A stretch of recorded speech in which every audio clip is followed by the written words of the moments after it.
Казах вчера, че се презентират флаш сайтовете, може би защото са най-близко до чистата форма на реклама. Накратко целта, която искахме да покажем, тъй като сайта е в услуги, тъй като сам по себе си сайта не е услуга, но представяме услуга, която в случая е архитектурното бюро Амфион. Накратко нашата идея, ясно е, че има реализациите, те са едно от най-добрите архитектурни бюра в България.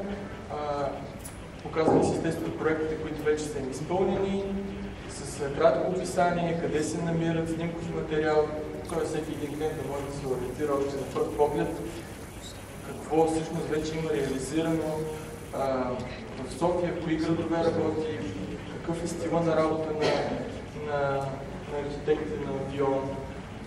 Съответно, другото основно меню е проекти, т.е. неща, които са чисто творчески направени като проект и очакват свой инвеститор, така да се каже най-грубо.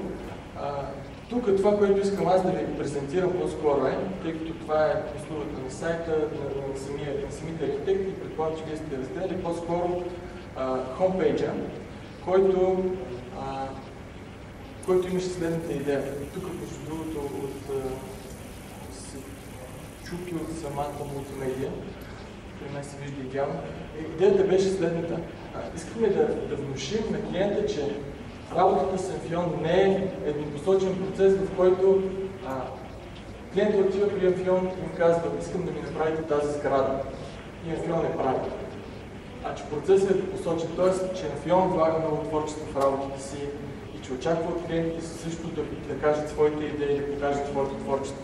Именно заради това разработихме този тул в дясно, който го виждате, който на чисто забавно ниво хората могат да си подредят интериора, екстериора по-скоро, осветлението, да пуснат колички и общо взето да се забавляват.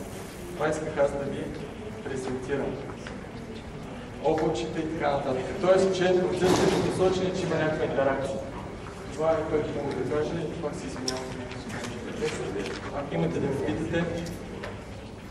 Аз исках да питам, ама това може би е към хората, които